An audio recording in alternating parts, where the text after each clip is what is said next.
How would I describe my pregnancy experience? So many conflicting emotions. All the glory that was promised, and all the nightmares that were delivered. It all began in February 2020. We were more than happy because we felt we were ready for it. But here's the thing, no matter how many articles you read about nausea and morning sickness, when it hits, nothing can prepare you for it. Not to be dramatic, but I'm gonna be dramatic. It's exhausting to throw up everything you eat on a daily basis. My husband did everything in his capacity to comfort me, but some nights I would still cry like a child. I saw all my resolve and strength crash to the ground as I spent the whole day rewatching Friends on Netflix, covered in blankets on my recliner. Thank God for Phoebe and Chandler. Things got progressively worse until I had to take medication. And I remember thinking, it's only going to get better now. I went out with my friends to watch a movie. It was fun.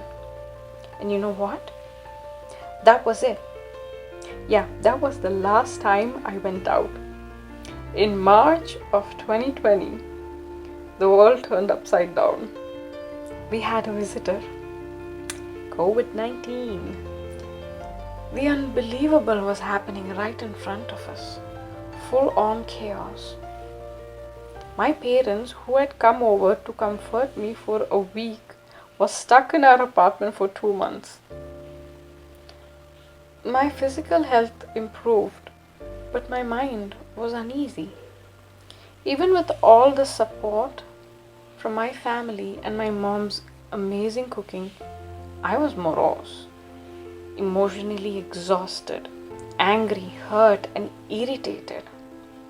I was obsessed with the prospect of a baby arriving, and I was soon losing patience. 9 months is so long. I lost interest in all other endeavors to the point I despised the simple act of taking a shower. Yeah, so much for pregnancy glow.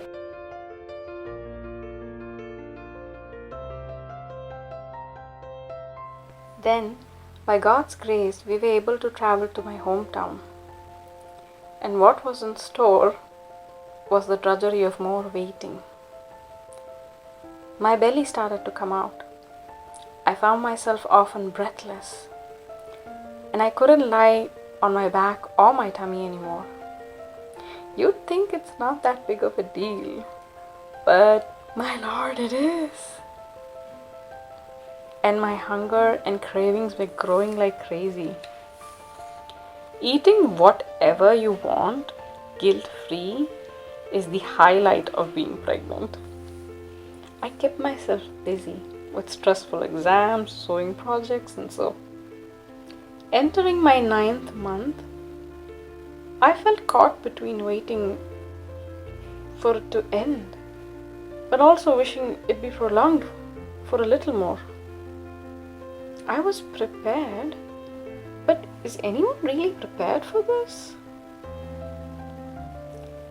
And as if in a movie, I was presented with the most captivating climax.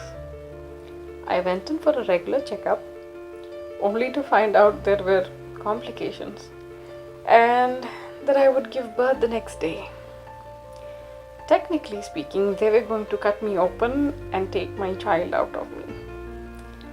I had read way too many articles about normal deliveries at this point that I feared the cesarean section like the wrath of a Roman god. Here's the truth. I'm gonna say it. If it goes alright, it's not that bad. And yes, it did go well. But my baby boy went straight to the ICU.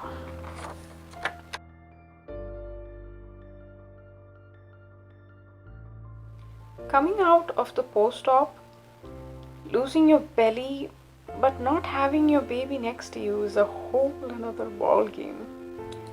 I remember on the third day I became completely disoriented. I could sense my husband and my mother drift away from me as they spoke. It was a wild ride. But all said and done, this is definitely a nightmare I'm glad I went through. Crazy as it sounds, my hormones are all over the place and making me feel happy and grateful to have my lovely child. I'm grateful to have my mother who went through all of this and more to have me and my brother. I'm grateful for my husband who was willing to take on any amount of exertion and sleepless nights for us. I'm grateful for the absolute best family. I'm grateful to have created life. Grateful to be a mother.